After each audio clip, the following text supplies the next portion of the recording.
Welcome to the What I Meant to Say podcast. I'm your host, Wendy Jones, founder of Be Better Media and a mom of four, passionate about human connection. I'm really excited this week to talk with mom and daughter, Carrie and Katie Kennedy.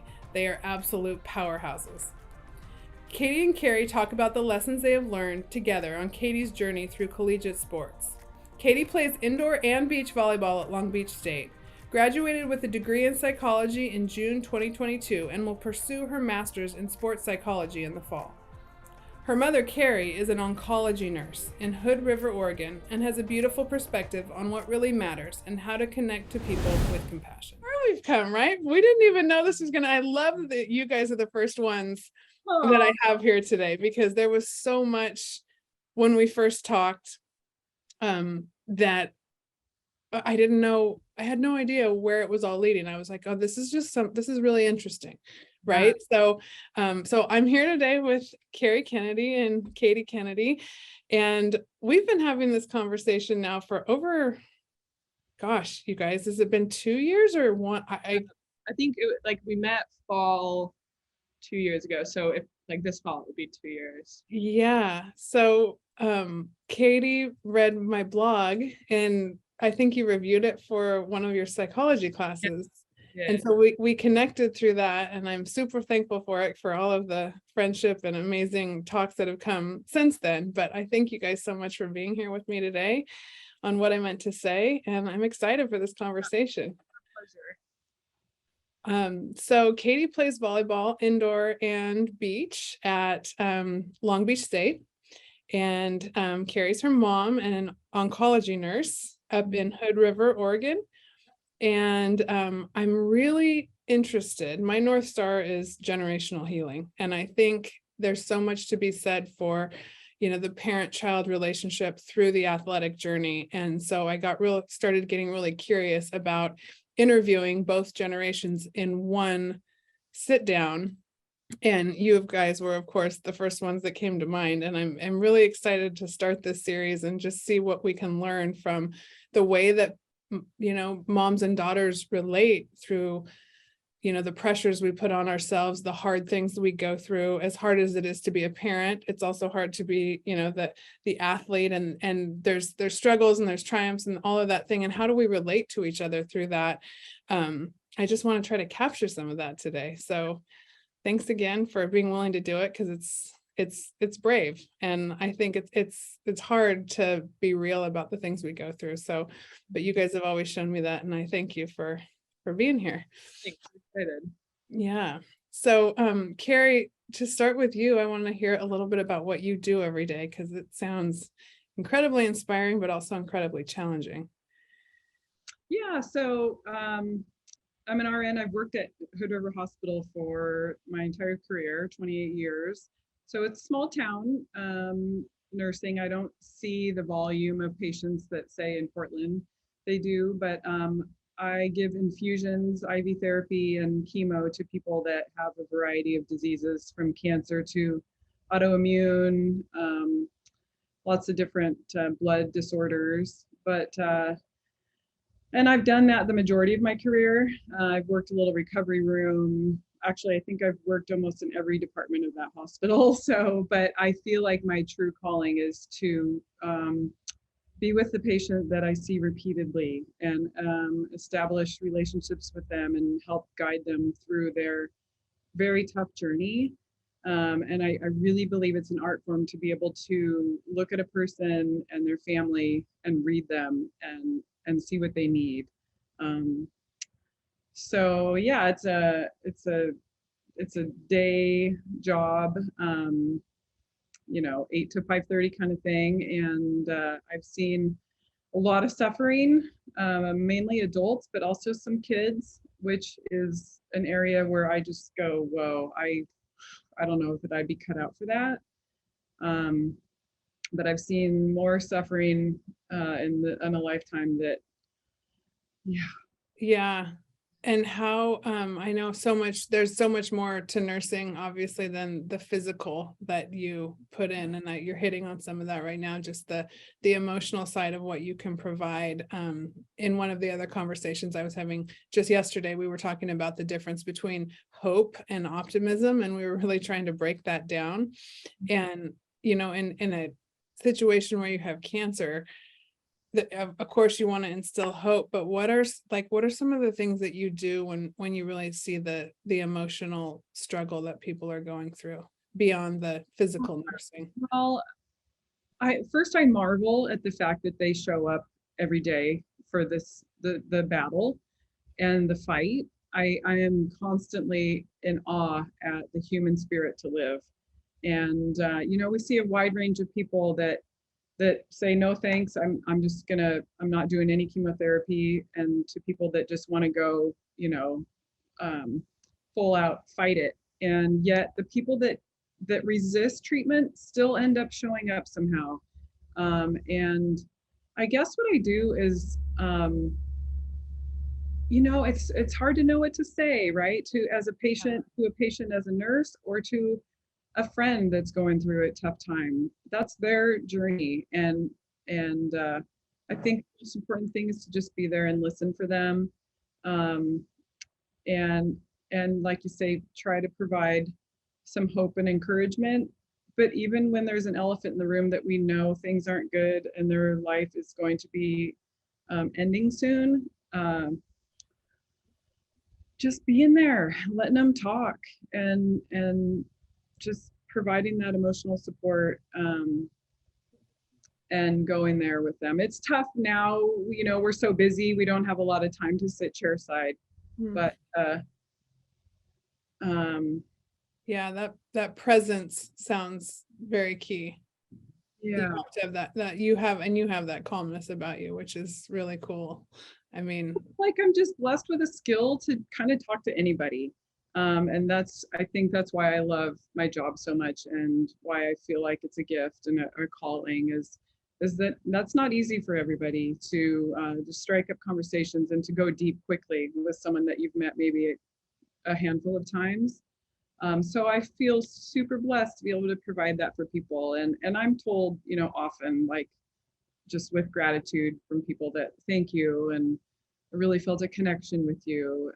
And the nurse is the one that's there for them during their treatment for hours at a time. So it's a relationship. Yeah. And it's been important for me to show my kids that side of life, and true suffering, and hard work as well. We have an orchard, and so that's my other job too, is working side by side Barry. He's sort of retiring out of it, but we've had a big orchard and a fruit stand, winery, event site. So the kids have seen good hard work ethics through that. And the side from nursing that shows them, real life troubles and real suffering. Yeah, I mean, talk about being able to keep it all in perspective. And that was kind of my next question is, Katie, growing up, what do you think you learned from your mom, just by being around what she just described? Yeah, exactly that. Just how to offer presence and genuine connection with people who are going through a tough time. And I kind of remember growing up, and I always labeled myself as someone who didn't deal with like sadness, or like when my friends would break down, I always had this thought like, oh, I don't do well when other people are crying. But looking back, I think it was okay, because I often remember just sitting there and being able to listen to whatever, whether it was a friend or a teammate or whoever it was, just offering them presence, and just being able to listen. Because, sometimes it can feel like not genuine and honest when someone's trying to just talk and give you advice, and, oh, you'll get through it, it's okay, like everything will work out. There's times where that's needed, but I think that is a big skill that I learned from my mom, is just like, sometimes people just need to be held and just need someone there. And that's a simple life lesson that I think is really important, and it still shows up today. Yeah, I think so. I think that's so true. I think you oftentimes when you can just be present like that, you end up helping that other person feel their own strength, rather than thinking that there's so many places where, especially in a health situation where there's so little control, you show up as like, there's nothing you can do except for just hold them and let them be the strength that they need to be for themselves, rather than thinking that you can save anything, which I think but that's a really, I marvel at going into a place every day, Carrie, that is, kind of, it's hanging that over you, there's just so much. I mean, cancer is, we've all lost people, and I just cannot, if there's anything in this world that could be eradicated, there's always so hard to explain. It would be. And I never wanted to come home and say to the kids like, oh, well, you think that breakup is hard. What about this patient that just got dealt with that? Because the problem, the younger guys feels as big as the ones to, big people. It's a good perspective I cherish as an adult, to just really, keep that in line. But with the kids, the treatment and the being there is the same. Well, and I think on the other side, you taught us like they're your patients, but they're also just humans, like not treating them as someone with cancer, not treating them differently. Like you would still come home and talk about, like they were just your friends. She's had a few patients that were really close, and she would never bring up the cancer really. It was just, oh, my friends, like she would go get lunch with them or go do activities. And I think that's also important because I don't know if you've read any Wayne Dyer, but he has cancer or had cancer, and he talked a lot about like the more you bring up the illness or the disease, that can, like, the energy is just circulating that. Oh, I'm such a believer. And I actually I've thought about that through the lens of like special education, even when I think like kids don't want to be known for the thing they're struggling with. Right. They want to be known. We need to focus on the positive. We need to give energy to the positive, to the strength, and not the challenge. And then we have the strength to deal with the challenge. So like the parallel that comes through there. But yeah, I love that, because focusing, where our energy, where we focus, whatever we focus on grows, right? And that's physical, mental, emotional, absolutely. So so kind of onto the athletic journey, Katie, how long you been playing sports? I mean, how'd you get your start in athletics? I mean, from a super young age, I was put into team sports. It was soccer the first one that I did. Yeah. She was a big soccer player, so she coached our little co-ed soccer team when I was like 5 or 6. And we grew up around skiing, water sports, recreational stuff like that. But yeah, team sports started kindergarten. I did softball. I played basketball. I think basketball was kind of the first sport that I took seriously. I did like the travel ball in 5th grade, 6th grade, 7th grade. And I had a good coach who kind of instilled some discipline and hard work in us from a young age. So that kind of kickstarted like just the desire to be around it all the time, and be a team leader. And I learned to be coachable too from a young age, which I'm really grateful for. And just listening to whatever this like authoritative figure was saying to me, I always just wanted to take it and apply it. I remember feeling that when I was like 10. So yeah. Katie, Carrie, was that something did you see that in Katie, her ability to be coached? Or my husband Barry is he was a big sports guy too, and he drove home a lot of things with to the kids with sports, and it's fundamentals, coachability, and then I think having the 2 kids and they've got a lot of differences, and maybe it's male female, but I would say Parker maybe tried to coach himself a little more than Katie. and she just, I think, has a desire. I don't know if it must just be innate, but to be really good, and sort of a perfectionism, which we've had to keep in check. But coachability was one of our driving qualities for sure. Yeah, Yeah. respect the coach. Yeah. Absolutely. I always say that's one of the greatest things with all of the focus on, where kids get in sports and scholarships and championships. I always say, like, the things I tell my kids, I'm like, I don't care if you ever go play in college or I just want you to be on a team and learn how to take direction from somebody other than me. Yeah. So, and it really is one of the first things that really becomes such a long-term gain in our life, because that carries through everywhere we go, right? So And they had a lot of different coaches, and yeah, as you progress even at the college D1 level, some not so great coaches, and then it becomes a life lesson of dealing with people. And maybe if they wanted to coach later, taking lessons from that, how not to be, what they valued in coaches and what didn't work for them or was maybe a little traumatizing. yeah, that's one of my favorite topics. I love seeing what works in, coaching science, basically. And Katie, what are some of your like favorite attributes in a coach? I guess over the years, the biggest thing for me is just honesty, which is interesting coming from like a coach player relationship. I just think it's really important for a coach to be able to express truly like what they see in that athlete, and what they need or their expectations. Because I have had coaches that were just not real, not honest, and it was really hard to communicate. Their things weren't clear, and people didn't know their expectations or their roles. So trying to figure that out on your own is really hard to navigate. And so thinking back to the coaches that I loved and had a great relationship with, they, like the typical great coaches with a lot of knowledge, and they're super just wise, and have this like book in their minds that they're always just like quoting. Yeah.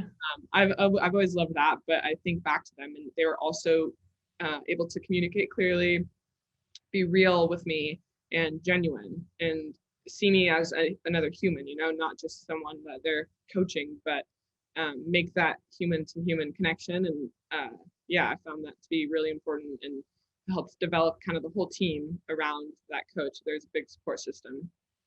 Yeah, absolutely. And it draws to draw greatness out of you that's connected to yourself and not externally motivated. I always think that's like one of the greatest things a coach can do, is just to help you realize what's already great about you, and then just pull it out. And when you see it all happen together, whether it's indoor or, in beach volleyball, which, different elements, different, one partner versus the team element, but that is just to watch that is one of my favorite things. So, yeah. So, what age did you get into volleyball? I got into volleyball in 6th and 7th grade, so 12, 13. I don't really count 6th grade as encountering it, because I don't know, it was just like a random open gym at our middle school, but there wasn't really any coaches and no one knew anything. I just kind of picked up a volleyball. But then the next year, I was actually coached and went to practices and like started playing for my middle school team, which wasn't very high level at all. And I kind of found myself standing out, like, oh, this is a sport that I can be good at. And then I went to a couple camps in Hood River here, and then ended up going to a camp in Portland. And the first couple years, I was so new to it, and I didn't really know much about it. And then I think that summer going into 8th grade, I went to another camp in Portland for this volleyball club called PVC, Portland Volleyball Club. And there was just something that one of the coaches saw in me, and he could kind of tell that I would be a good volleyball player, but didn't have a lot of experience. So he recommended me to the head coach of the top 14s team at that club, and said that he should kind of check me out and maybe do like a little private lesson or just see what I can do. And so we did that, and he called my mom. His name was Stephen Bodo. He was the head coach of the 14-1s team. And he's this Love Bodo. I love it. Love him. He's this Hungarian guy. He has a really thick accent. And yeah, he called my mom and said that he wanted me to be on his team. And that was kind of when we were deciding, like, do we make this commitment? Because it's an hour and a half drive to practice 3 times a week, there and back. So it was a commitment. And she always tells the story of when I got in the car after one practice and I just was so lit up and I said, I really like volleyball. And she could kind of just tell that this was my sport, this was what I wanted to do. And I wanted to make that commitment and play club and do the year-round travel, the whole thing. So yeah, we kind of just decided and started in 8th grade.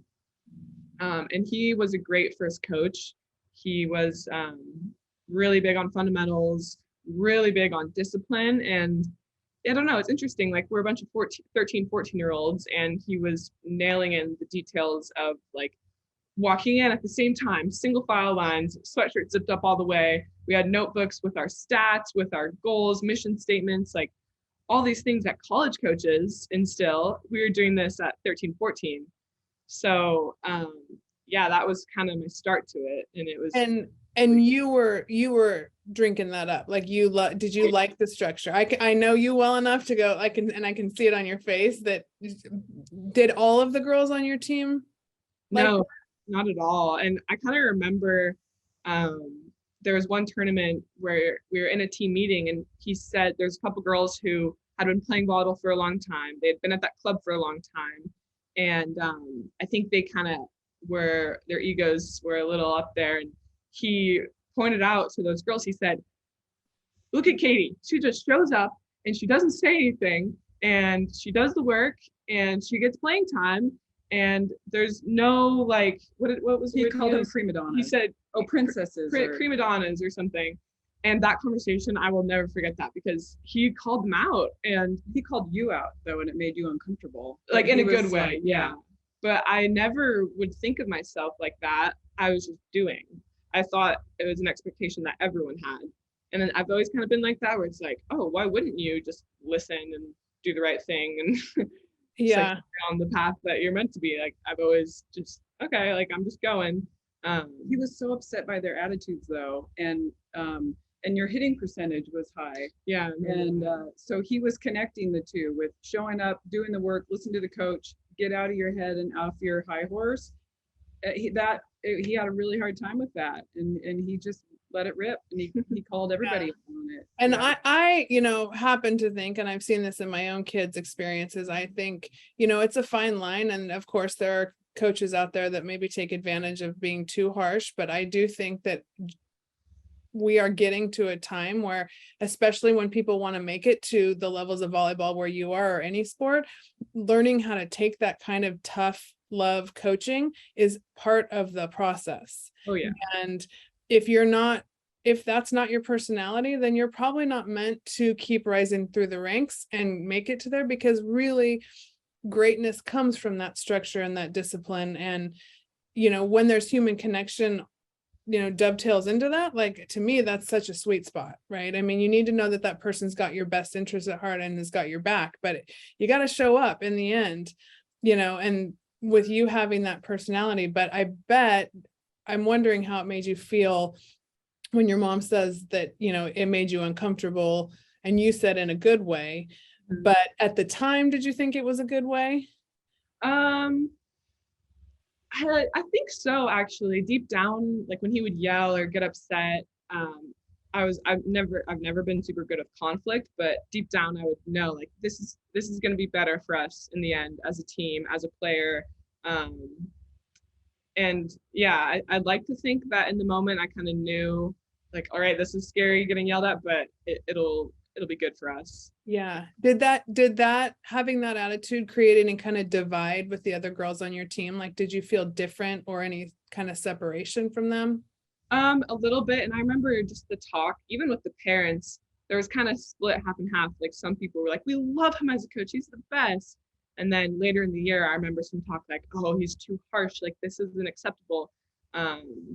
So yeah, there was a little bit there's some different opinions within the whole team, I'd say. Yeah. What do you think it was the quality in him that, and I don't know if you've had other coaches that were equally as tough in, in other times in your career, but what do you think the quality was with him that made you open to being able to take that harshness? I think it was that he had high expectations for us. So it showed that he believed we could be better, and that's always important. If a coach just kind of gives up and isn't coaching you, it's like, oh, they lost their expectations. They don't believe that we can get to a certain level. But when a coach continues to push you through, whether it's in a game or at practice or a couple weeks of like a rough patch, when they show that they want to continue putting in that effort as a coach, that proves that, like, okay, they believe in us and they have this expectation for us to get to that level that they're expecting, and still rings true with coaches that I have now. Yeah. And as a had so much passion. Yeah. It was such a passion for the game and a passion for these girls, and doing, not just winning, but reaching their full potential. And I remember when early on in our relationship, I said, Bodo, why don't you coach at the college level or even beyond? Like, you're so overqualified. What are you doing? And he just loved that age group. And he wanted to feed the pipeline. He wanted to start at that age and develop them. Yeah, that gives me chills, because getting that good technical coaching when you're just getting started makes such a difference in learning versus unlearning and relearning, when you get to college, but you don't have that foundation. And yeah, I mean, there's a lot, true talent and true athleticism does rise to the top, in my opinion, but that good technical coaching at a young age is so awesome. Like, I love seeing that. It was interesting to watch too. He sometimes would boil up in the tournament and be so, I mean, he was known as like throwing the clipboard and just kind of losing it. And there were times when he actually kind of shut down and checked out. Like, they were going to lose and he couldn't believe it. And he would just check out and sit down and kind of stop coaching. But it was interesting to watch the response of the girls looking to him for still guidance and coaching, even though maybe like they'd talk just about being upset. And there was a little bit of a discombobulation at times where they couldn't just overcome it themselves and find their rhythm, and like, oh, Bodo just checked out on us, it's up to us. He did lead them so well, and they were so connected to him that when he would sort of detach, it was like, uh-oh. Yeah. Katie, did you feel like there was a value in that in itself, like learning how to figure things out on your own? Yeah. And it was funny because that pattern did kind of come up later in my 18s club year. It was a similar thing. This coach was definitely not as hard on us from the start, but he would kind of do a similar thing if we weren't playing to our potential, kind of get quiet. And that year we were close enough as a team, as a group of girls, that we could go through that and overcome it, and just work together to create our own energy and believe in ourselves. So yeah, I think I learned kind of how to deal with that. Yeah. That's I'm wondering, Carrie, I mean, having two kids that have competed in sports for a long time, like, do you have any advice, or what's been your mindset when you see your kids struggle? Because even awesome athletes, right, we all have our up days and our down days, and you have a good game and a bad game or a bad meet or whatever. What's your mindset when your kids are struggling out there? Oh, it's such a loaded question, and there's so much to unpack about struggle and resiliency and overparenting and helicoptering. And I did a lot of thinking about that preparing for this, and I guess I was sort of left to do things on my own as a kid, right? My mom was busy with 4 kids, stay-at-home mom, and we had animals, and I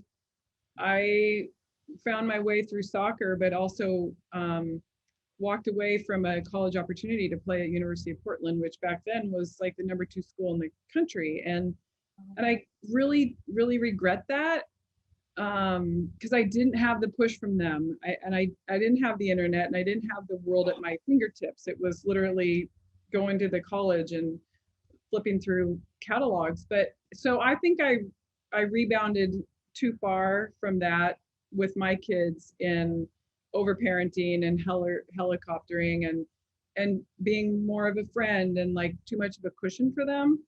And so I think, with Parker, I didn't let him experience the consequences of his actions enough, maybe, or choices, or just struggle and develop that resilience. And I think Katie maybe learned by watching some of his stuff in high school, of what not to do or what she didn't want to have happen in her life. And it's such a delicate balance, right? Because we're trying to like encourage and protect and develop resilience, and they have maybe the skills or the necessary ingredients to go big, and everyone's on board. They've made the decision, they know the sacrifices, and we're willing to do that with them. And yet, how do you let the consequences play out a little bit so they can experience the struggle and the result of their choices? And also, how do you keep it in check, to make sure you're not pushing so hard, or that they're so driven that they burn out like I did, or decide to just, poof, you're done. Or the worst case scenario is some of these kids that just have so much pressure on them, they can't handle it. And it's terrible what's happening to kids that don't feel like there's a way out of the situation and to grab the resources that are there for them. I mean, that balancing act, if I wish I had the perfect recipe, because it's really tough. It is. And I absolutely concur with you as a parent and, with an athletic background, that like finding that fine line between parenting from what you've learned in your own journey to not, where's the line that I'm not living vicariously, that I'm allowing them to have their own journey, but then also, watching your child suffer in any time is difficult, but that suffering is what creates the resilience. So those lines are so hard to figure out. And I see it confused out there so often. I think from a really young age now, even in club sports, we want our kids to be on the court. We want them, in the game and having a great game. And that's just not how it is. But like, I think, Carrie, maybe in our generation, our stories sound really similar. We've never talked about that too much, but not having somebody that like really guided you through that, and having athletic ability, and then figuring out on your own how you get there.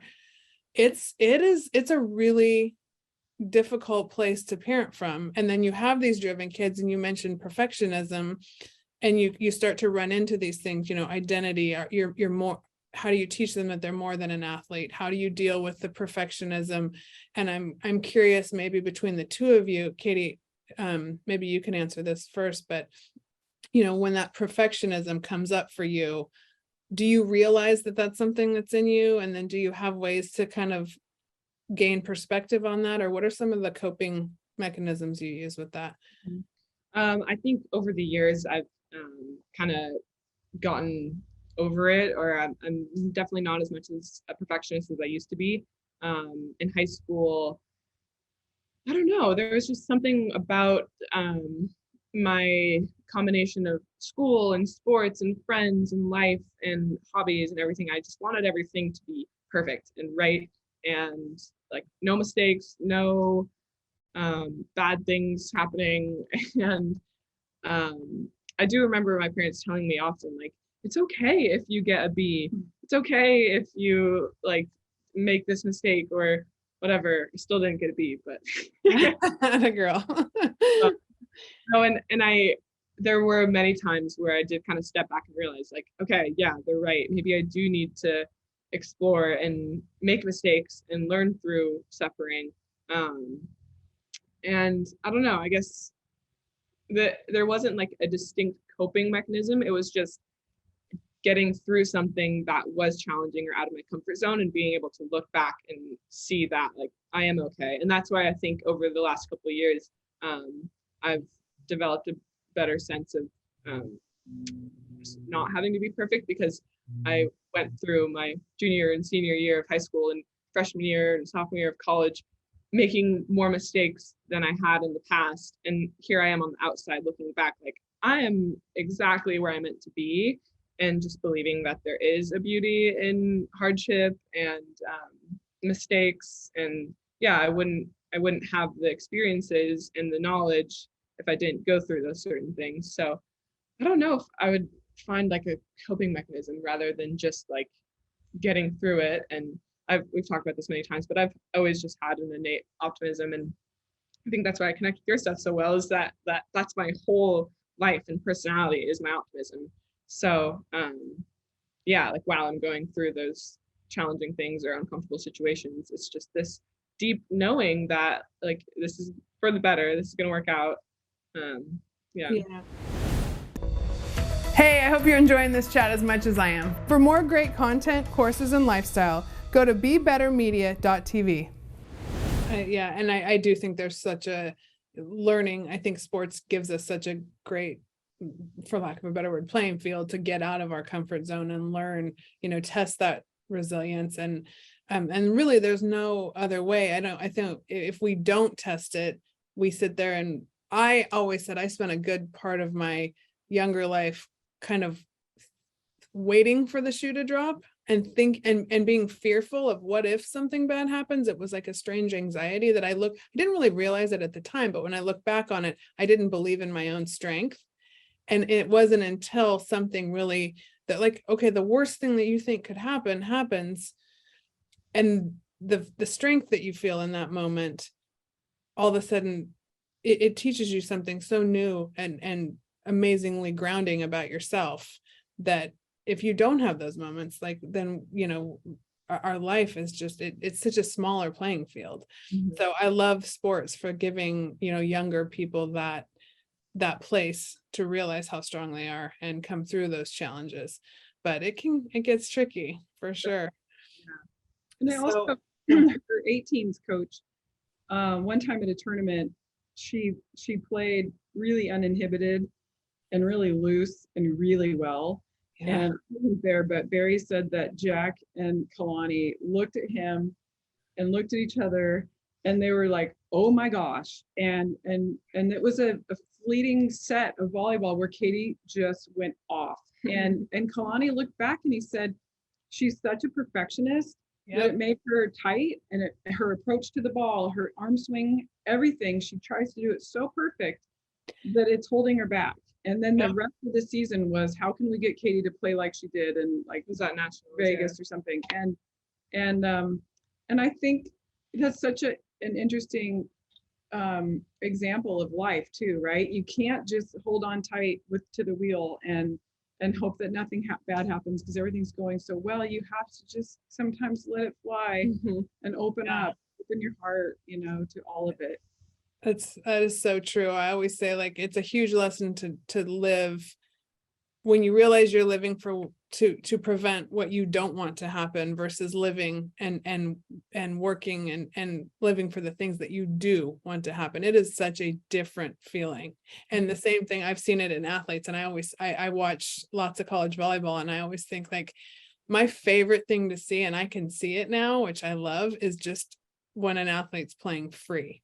Yeah. They're not afraid. And it is like, from an artistic, creative standpoint, like there's nothing I would rather watch. It is so beautiful. But yeah, you set yourself up like, yeah, you're going to hit the ball out sometimes. There's like, and I watch a lot more guys volleyball these days, but it's like, look at what they do when they hit the back wall with the serve or something. You're like, wait, how did you even do that? It's because there's so much power going into it.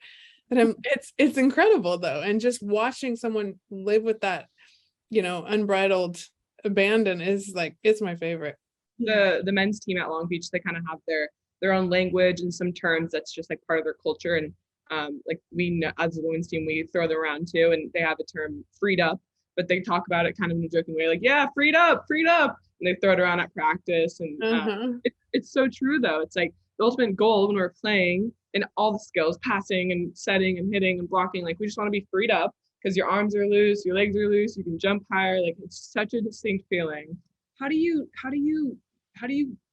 convince an athlete to do, how do you get them to do that? You have to experience it for yourself. You have to experience it. Yeah. And like the track meet, we just had Worlds at Hayward and Eugene, and watching people that tighten up on the final hundreds of a race versus those that are just freed up.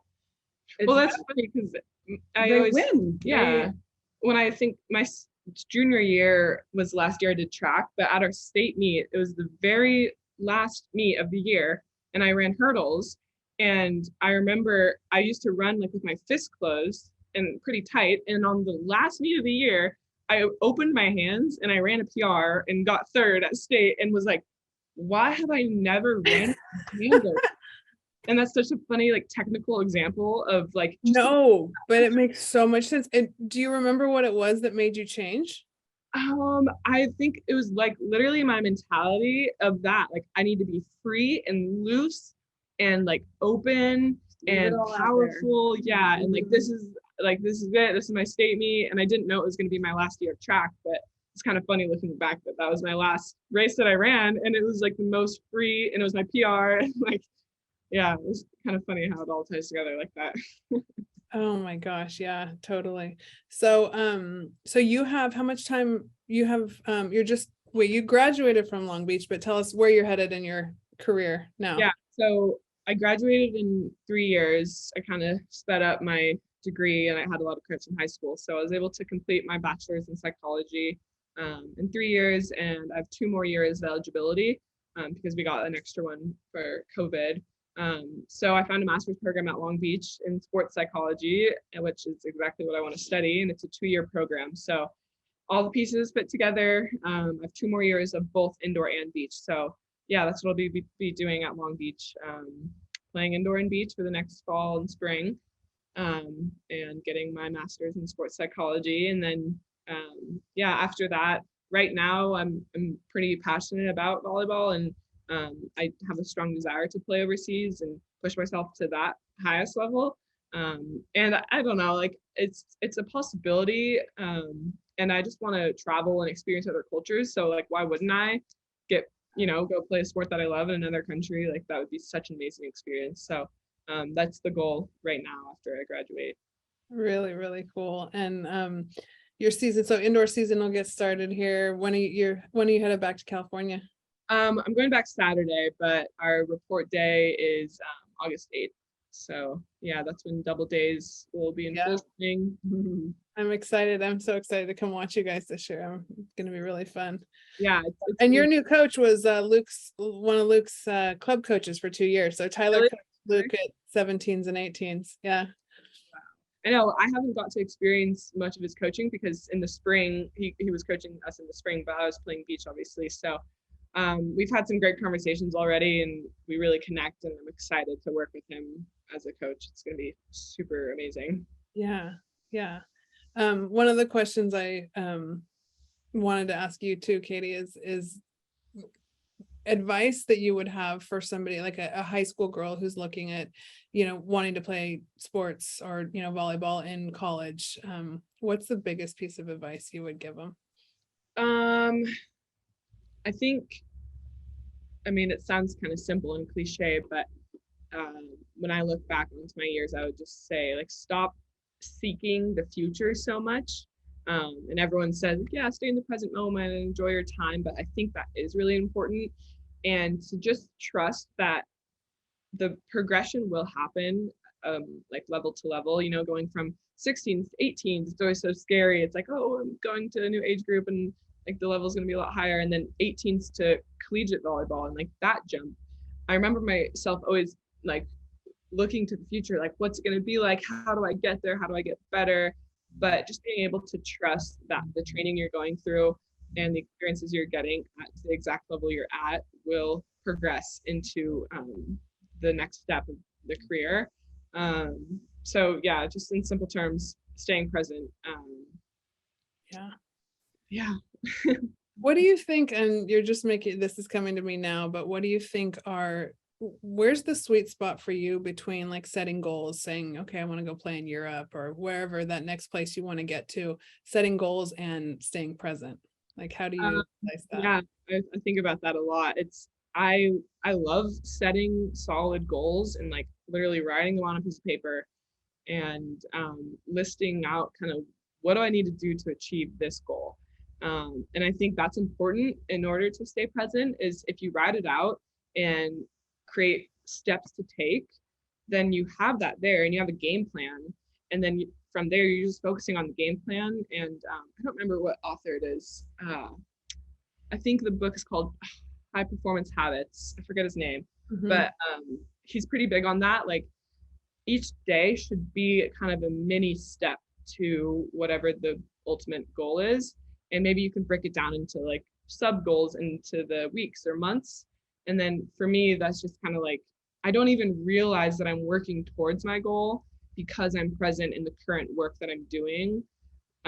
Like, I don't know, I guess I made the decision that I want to play professional volleyball over the last year or so.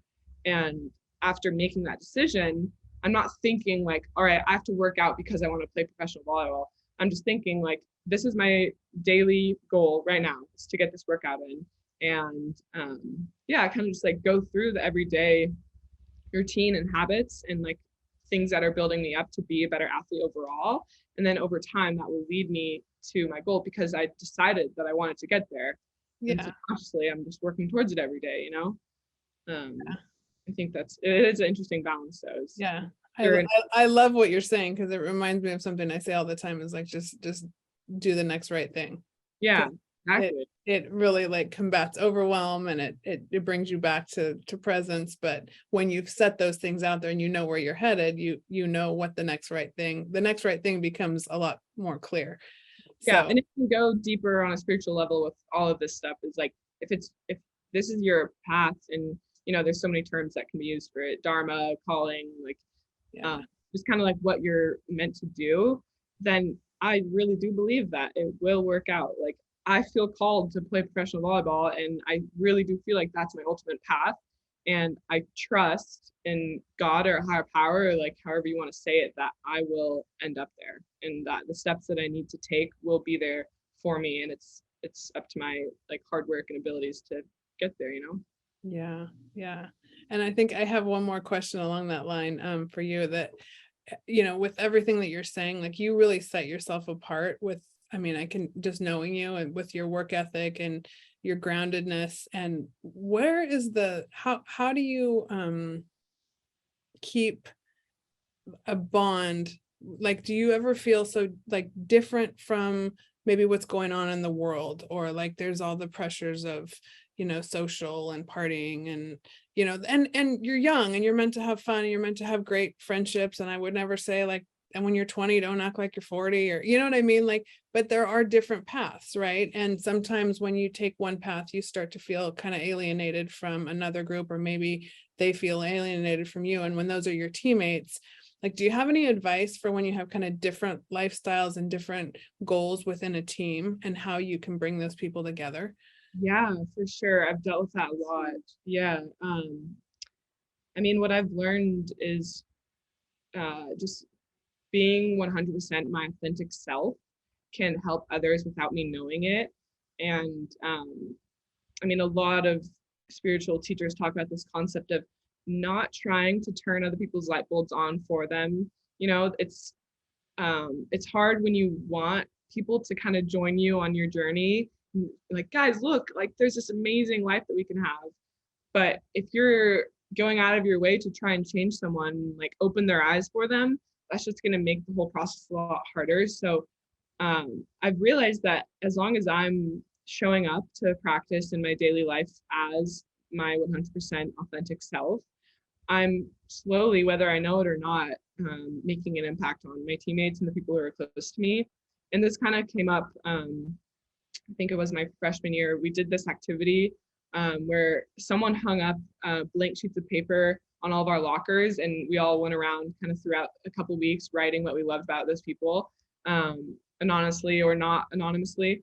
And I kept getting the same thing on my paper, like, I love how positive you are. You're so positive. You're so happy all the time. You make me happier. You make me want to smile. Like everyone kept saying that I'm always happy. I'm always positive, and I'm rubbing that off on them. And I'd never think twice in the morning, like, all right, gotta show up and be happy today. Like, gotta be positive and make other people feel positive. That's just me. And then even like a couple weeks ago, I had a teammate say, like, Katie, I don't know if you know this, but when I'm in a situation and like I'm struggling, I always just think to myself, like, just try to be as happy as Katie, just try to be as positive as Katie. And she told me this, and I was like, oh my gosh, that really means a lot. And like, I'm so glad that I can have that impact on you. And yeah, I mean, I think that's important, is to just like stay authentic. Yeah. And there's a, it's easy to say it, but to not like get caught up in thinking that you're better than a certain group because you do a certain activity or hobby, or like, oh yeah, I do yoga and I eat healthy and like my other teammates don't. Like never in a million years would I want that mindset. But you can kind of see people getting caught up in it, and that's why I do think it is important to just like stick to your genuine self, and then hope that others see you thriving, and then maybe think twice, oh okay, like what can I be doing that will also like put me in that mental state, or like, why is she so happy every day, like what makes you so happy? And that's all. I love it. It's just a small impact. Yeah, no, that's really awesome. And I think it definitely comes through. And obviously when you're your authentic self, it doesn't take the energy. You're not depleting yourself, you're filling your cup by being yourself. So I think it's really beautiful how that comes across. Mm-hmm. But and then Carrie, I'm thinking, as a mom, we, as life goes on, like we get kind of set in our ways, and of course we always have our things that challenge us, and life is it's always going forward, and we're still in our own stage of growth and evolving and development. But a lot of the time I think like we're getting to a point in life where a lot of what we do is about what we do for the next generation, and what do we want to impart, and what are we giving back. And with the age of your kids, which my oldest two are around yours and the same age, and it's such a beautiful stage, because we get to see what we've put, the work that's been put in, and then how the relationships carry us through, and what we get to observe. But I'm curious if you could sum up, like what are your greatest hopes for your kids at this point in their lives? Oh gosh. Oh, there's the generic, want you to be healthy and happy, right? We all want that for our kids. And I mean, Katie just described what I want for them. I don't even know if I can talk about it without crying. But like she just said it, stay true to yourself, and be grounded, and try to just stay in the present, because our minds are always trying to live a life that is bringing to us what we want and avoiding what we fear, right? Or you can be ruminating in the past and trying to predict the future. And she touched on that with her advice, is to trust the process. And one of the most comforting things is, to like the serenity prayer, right? Accept the things I can't change, be willing to change the things you can, and the wisdom to know the difference. Like that's a huge thing for me, because it gets really confusing and you start to jumble it all and mess everything up. But the being connected to the greater power that does connect us all, and doing what's in front of you. Because if I've learned anything doing the work I do, is just that all we have is now, right? And I know that sounds, like Katie said, kind of cliche, but they're both living what I want for them. They're showing it, that they got that message, and it's great. And doing stuff like this with you is just like, everyone's story is so different, and people maybe don't have the resources we have, or they have different ones, and different kids and different situations, and parenting single or whatever. And it's just, you hope that one little tidbit of like experience or strength or hope just makes a difference for them, and something resonates with someone, because everyone's recipe is so different in what they're.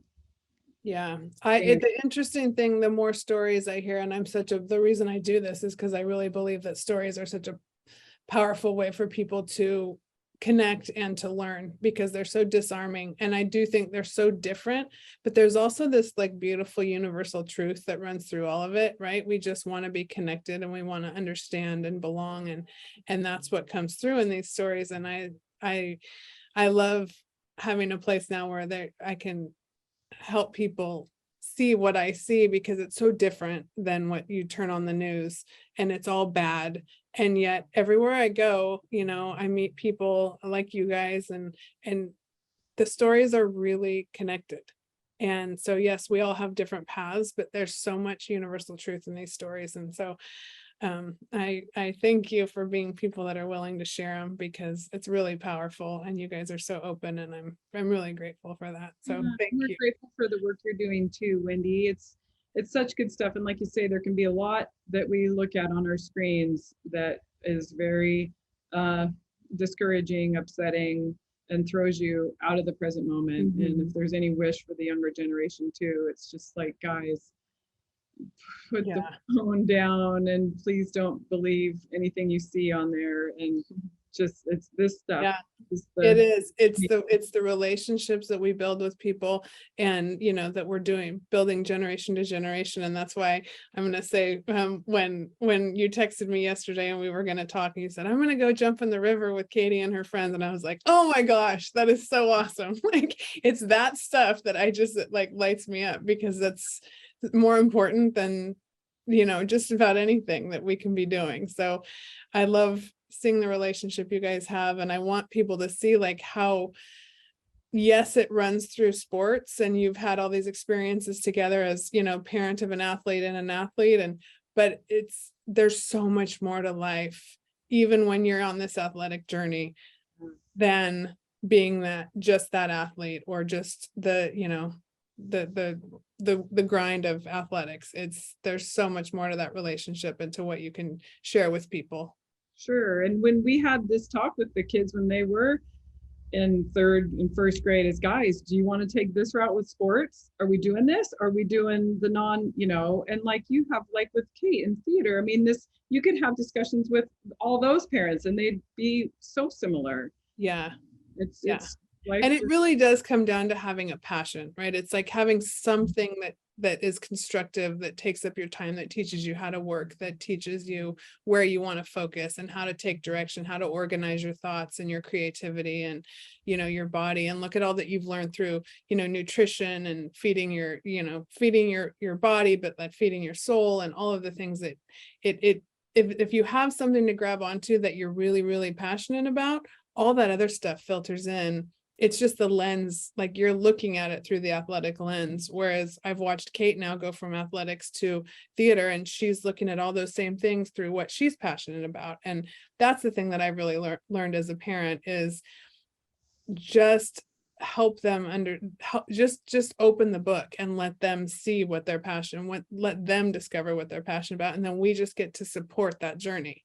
Right. And it's amazing. It's my favorite thing in life. But I thank you guys so much for being here with me today. And I guess the last thing I would ask you is, Katie, are you willing to, is there a place where people can find you? Carrie, if people want to reach out, if there's anywhere you want people to reach out to you, let me know. Yeah, we'll put in the show notes. Yeah, my handle is caters3458. Okay. And I'm CP_Kennedy.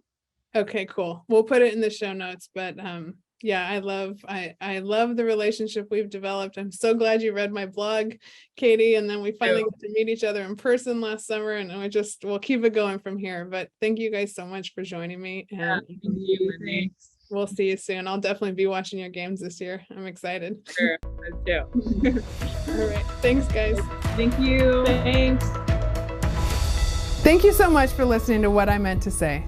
If you enjoyed this conversation, you know what to do. Subscribe, rate, review. And for more great content, courses, and lifestyle, go to BeBetterMedia.tv.